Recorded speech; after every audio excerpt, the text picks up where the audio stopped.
sakit dan beberapa fasilitas kesehatan lainnya melaporkan bahwa terjadinya kelangkaan alat pelindung diri atau yang biasa kita sebut APD di masa pandemi corona ini.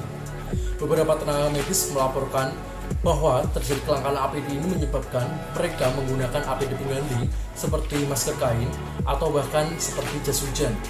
Padahal penyediaan APD merupakan kewajiban perusahaan pemilik fasilitas kesehatan. Namun, faktanya yang menjadi permasalahannya adalah pasokan APD saat ini tidak mencukupi.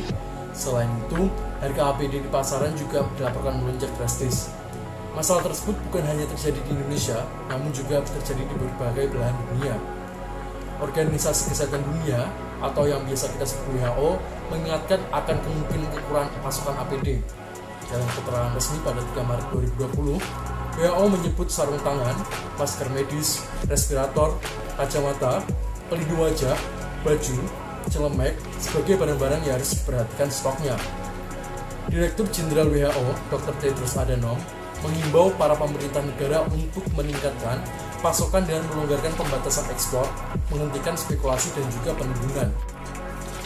Berdasarkan perhitungan WHO, dunia diperkirakan membutuhkan 89 juta masker medis, 76 juta sarung tangan, dan juga 1,6 juta kacamata periksa setiap bulannya.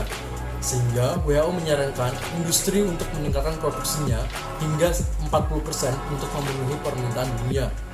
Kelangkaan ini bukan tanpa sebab, tapi melainkan dari berbagai faktor, mulai dari jumlah produksi, distribusi, hingga komersialisasi APD dengan harga yang tidak wajar. Masalah pandemi tidak berhenti di sektor kesehatan dan juga perekonomian, namun juga punya imbas yang cukup besar pada sektor lingkungan. Dengan lonjakan kebutuhan APD, secara langsung membuat lonjakan secara drastis terhadap limbah APD yang dihasilkan oleh fasilitas kesehatan maupun masyarakat. Dengan adanya pandemi COVID-19 yang sedang berlangsung saat ini, menyebabkan peningkatan pada limbah-limbah yang dihasilkan. Rosa Vivian Ratnawati selaku Direktur Jenderal Pengelolaan Sampah, Limbah dan B3 juga Kementerian Lingkungan Hidup dan Kehutanan menyatakan bahwa jumlah limbah medis yang dihasilkan selama pandemi COVID-19 ini berlangsung meningkat hingga 30%, sedangkan kapasitas untuk pengelolaan limbah B3 di beberapa wilayah atau daerah terutama luar Jawa masih sangatlah terbatas. Ia juga memaparkan bahwa limbah yang dihasilkan tiap harinya diprediksi sebanyak 293,87 ton tiap harinya. Data tersebut diperoleh dari peta jalan atau roadmap PSLB3 KLHK RI dari Fasilitas Pelayanan Kesehatan atau Fasyankes. Data Kementerian Lingkungan Hidup dan Kehutanan atau KLHK mencatat bahwa timbulnya sampah dari fasilitas pelayanan kesehatan ini mencapai 294,66 ton per hari. Sedangkan kapasitas fasilitas pengelolaan oleh rumah sakit yang berizin hanya 53,12 ton per harinya dan 197,90 ton per hari untuk perusahaan pengelolaan limbah B3 dan limbah medis. Pengelolaan limbah B3 di rumah sakit yang menangani kasus COVID-19. Nah, menurut surat edaran Menteri LHK nomor 2/PSLB3/3/2020 menyatakan hal-hal yang harus dilakukan selama mengelola limbah B3. Nah, yang pertama adalah memasukkan limbah B3 ke dalam polybag kuning dan selanjutnya polybag kuning tadi didisinfeksi dengan disinfektan 5% klorin, lisol dan karbol. Nah, selanjutnya polybag dimasukkan ke dalam suatu tempat dan dikumpulkan dan didisinfeksi kembali dengan disinfektan 5% klorin, lisol dan karbol. Nah, yang kedua, penyimpanan tidak boleh lebih dari 2 hari. Nah, yang ketiga adalah apabila ada pengangkutannya harus menggunakan alat transportasi khusus pengelolaan limbah B3. Nah, dan petugas harus menggunakan APD lengkap. Nah, selanjutnya pengelolaan limbah B3-nya harus menggunakan insenerator minimal 800 derajat Celcius atau dengan menggunakan autoclave dengan shredder. Nah, residu dari kedua alat tersebut harus dimasukkan ke dalam TPS dan nantinya akan diambil oleh pihak ketiga yang bekerja sama dengan rumah sakit tersebut.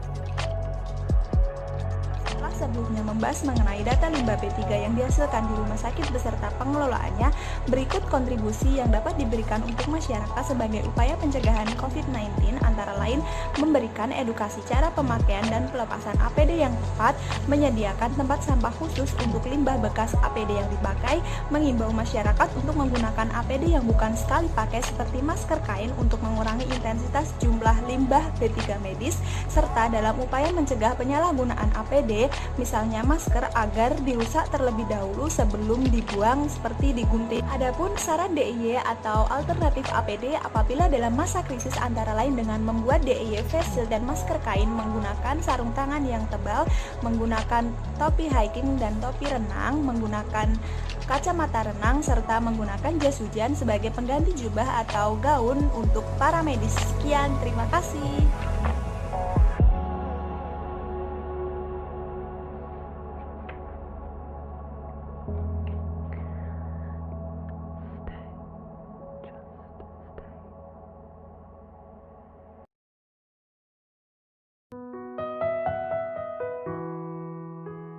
Untukmu, para pejuang medis, aku ingin mengirimkan bunga untukmu, tapi bunga layu malu di hadapanmu. Aku ingin mengirimkan wewangian, tapi ia menghambar di sanding aroma keringatmu. Aku ingin merangkai pujian, tapi tak ada lagi makna kata-kata dibanding diam tafakurmu. Sungguh, kukirimkan saja doa, karena doa juga mengalir pada nafasmu, di dalam nadimu, di dalam darahmu. Berirama dengan degup jantung yang selalu memburu di saat orang-orang yang menderita itu datang. Doamu selalu menghiasi bibirmu yang terkatup setiap mereka pergi sembuh ataupun mati. Tangismu yang tersembunyi adalah juga tangis dunia yang melebur dalam doa. Aku dan dunia mendoakanmu pada malam-malam yang berlalu dan musim yang berganti. Hari-hari ini bukan tentang lonceng gereja atau toa musola yang ingin aku dengar, tapi adalah tawamu.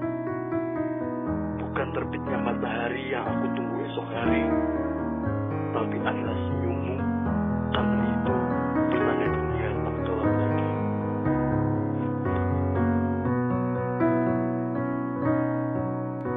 Dunia telah tersenyum melihat kau bertaruh nyawa, tak pedulikan yang kau punya demi raga yang lain. Engkau pahlawan dunia, Tuhan yang kan membalas semua jerih lelah yang tak ternilai demi raga yang